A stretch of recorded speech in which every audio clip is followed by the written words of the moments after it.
We're back in the hall again that separates the bedrooms, and there's that wonderful window that emits light. And now we descend 4 steps into my bedroom. More than a bedroom, it is for me an oasis of serenity.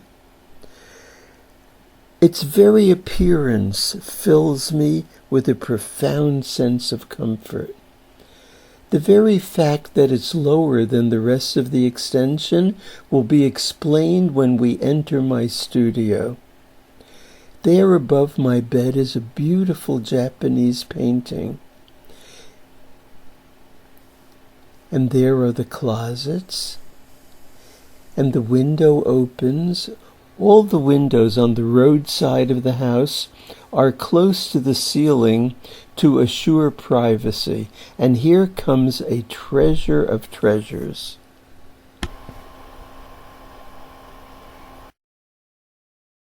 In 1960, on a State Department tour, I had the occasion to give master classes and lessons in a girls' music school called the Ueno Gakuen.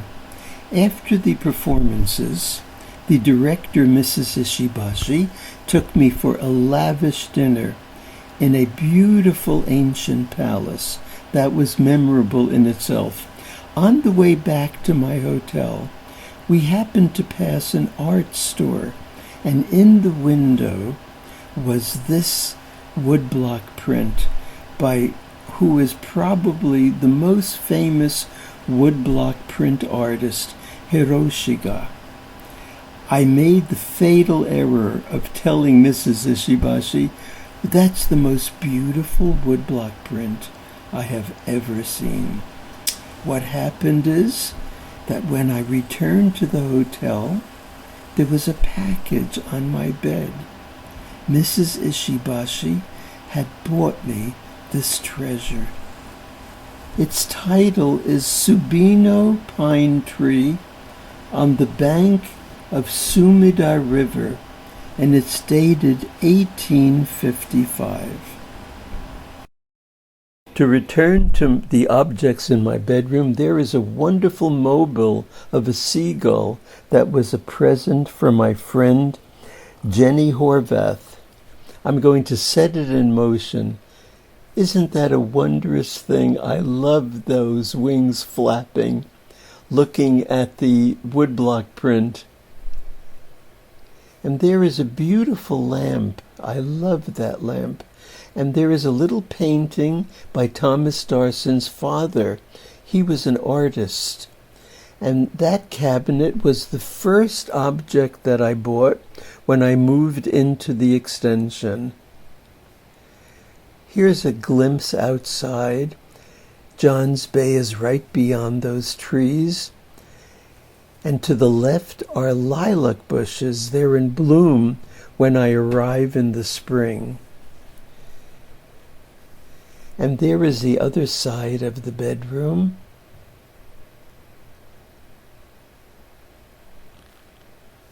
I'm proud to say I stained the entire room myself. There is a mirror that belonged to my mother. It hung over the sofa in her living room. And that wall was the original outside of the house. By the way, that's my ceiling fan, which is very helpful when it gets muggy in Maine. Now back to that wall, a worker sanded it. It took 1 week to get the stain off, and now it's as smooth as satin.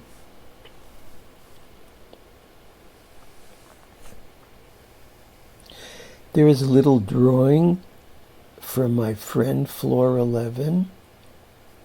And now it's time to visit the guest bedroom.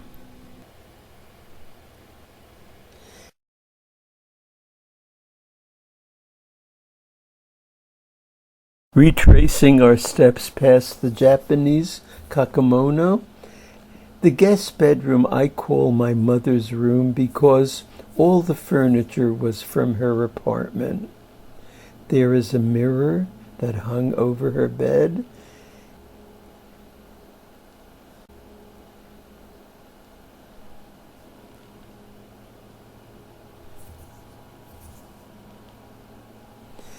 And there was the piano that stood in the living room next to a 7-foot Steinway.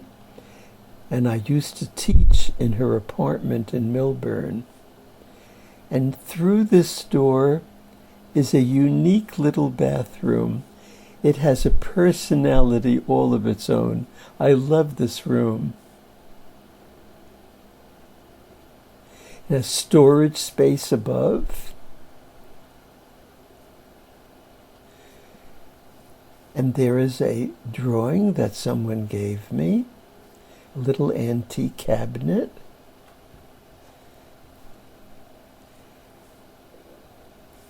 And lovely little objects on the wall.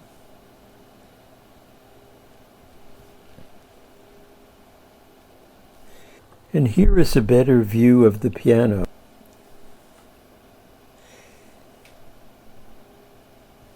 And of course there are skylights, as there were in the kitchen that you saw.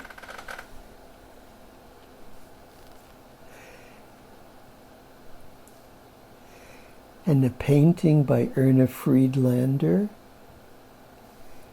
and other paintings as well. And there is the closet, and little drawings that I accumulated, and another painting by Erna Friedlander. And now it's time to enter my studio. This room is rather sacred to me.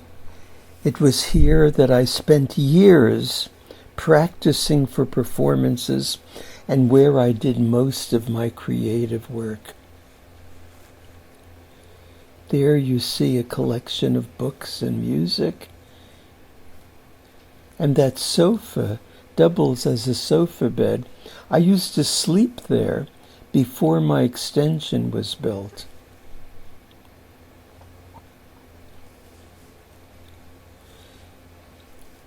And where by the window is where I took the first video of part 1, the vista that you're now familiar with. There is a wood-burning stove, which I will explain later, and I eat on this table because I want to have the pleasure of looking out to that wondrous vista.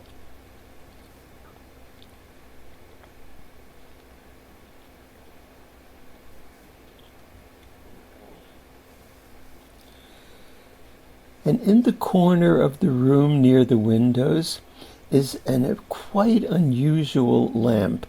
It was the first pulley lamp that was ever invented. It has a lot of cast iron. It's very heavy.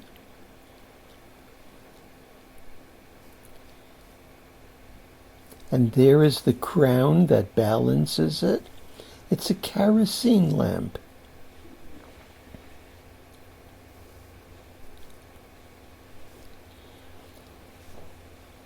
And it pulls down and is balanced by that very heavy cast iron crown that you see.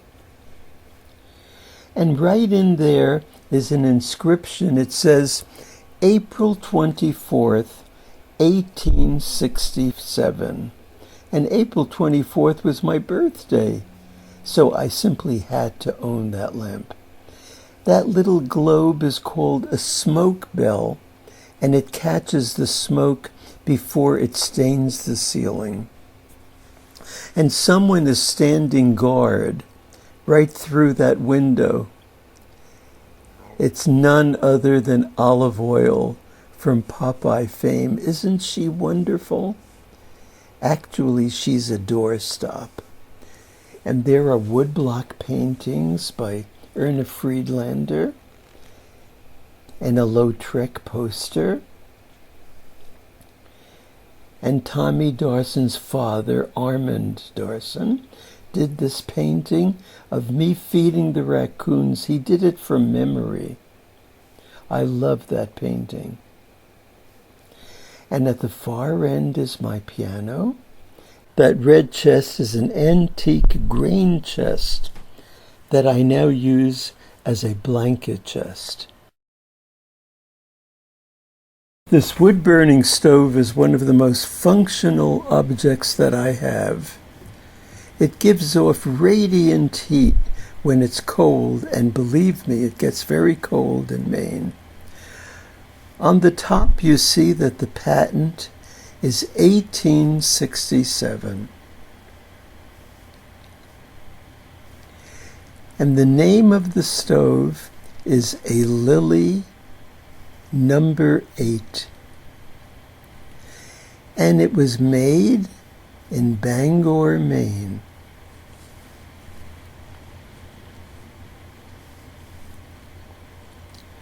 Starting from the top, this is called a shelf warmer.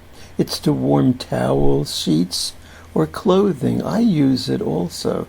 And this was probably the first humidifier that was ever invented. One just pours water through the top, and it acts marvelously. It creates a steam. The top slides open, and this was to keep kettles hot or pots warm or plates. And for more intense heat, one removes the lid. Actually, this is a cooking stove, and this is where one places the food. I have cooked food in this stove, and I must say there's something special about the retained and constant heat. This is where you put your logs and the damper mechanism. And for larger logs, you load them through the side door. It's a functional, marvelous stove. I use it when I arrive here in early spring and certainly in the fall before I leave. We can't leave my studio without seeing the other end of it where my piano stands.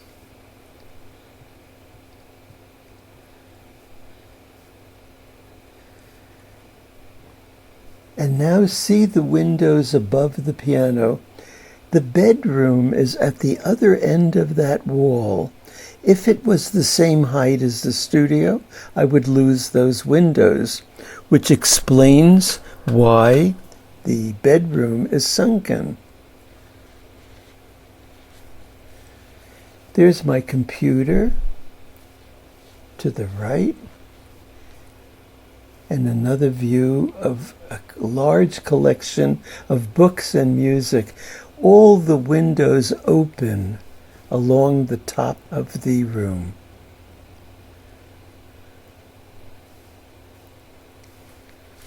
And we're coming to a Chinese national treasure that was a gift from the parents of my former pupil, Dr. Hao Huang. It's a temple rubbing. And below it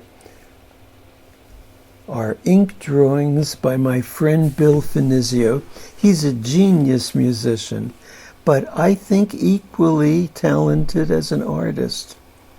I love these drawings. So sorry about the reflection on the glass, but it can't be helped. I have to replace it with non-glare glass.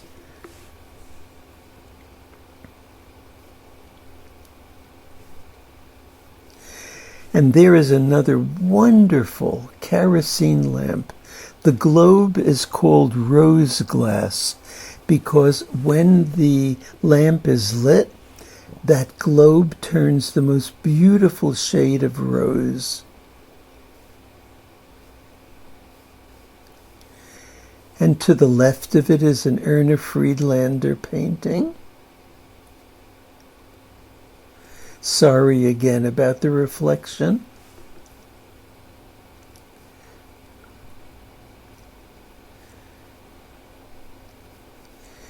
And there is a Tiffany-style globe over the piano. And that straw hat I hand-carried from Borneo to New York when I was on a State Department tour. And here comes another temple rubbing that my friend Dr. Bayless Thomas gave me.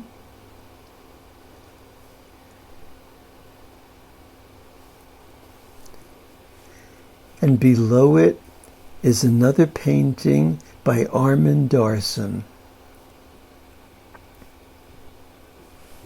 And to the left is a painting by Bill Finizio's father. His name is also William. I love this painting.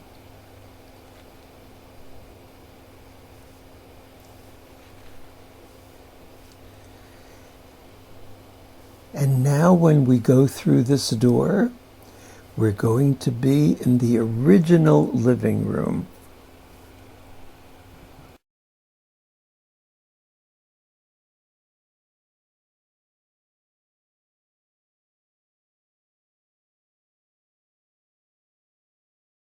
The hallway leading to the original living room has a fascination all its own.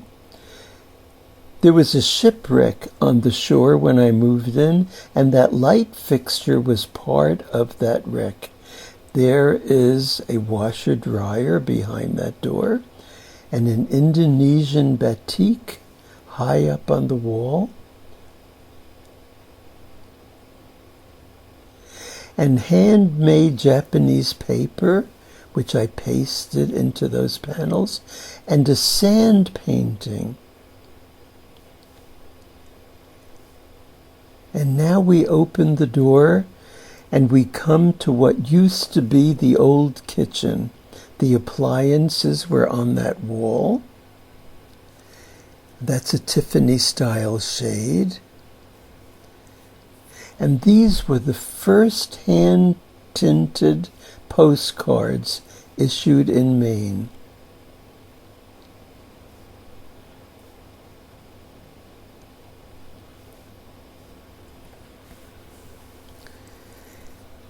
This is an engraving of Beethoven, a beautiful clock that I found. Another engraving of Schumann, and a rare photograph of Vladimir Horowitz practicing with the New York Philharmonic the Rachmaninoff Third Concerto.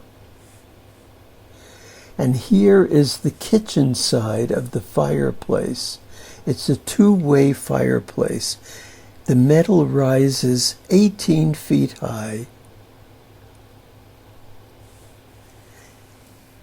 And this is the living room with the wonderful view of the Atlantic Ocean straight ahead. And to the left of Johns Bay.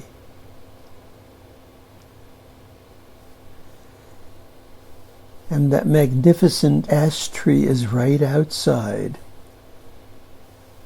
What a place to have one's meal.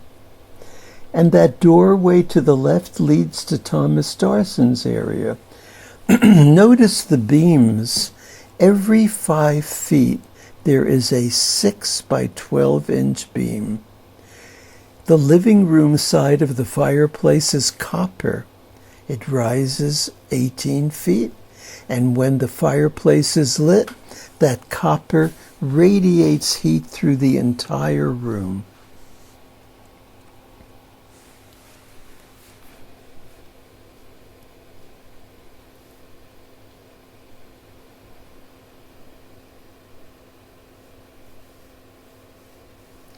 And this is a desk that I found when I moved to Maine, and that hutch was a present from my mother.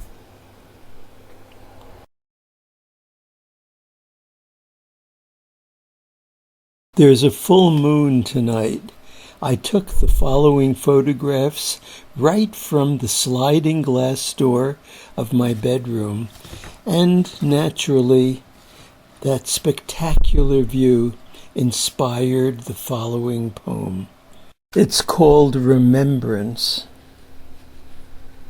Blushing moon, peeking through the dark-stained sky, and all the rest in memory's heart.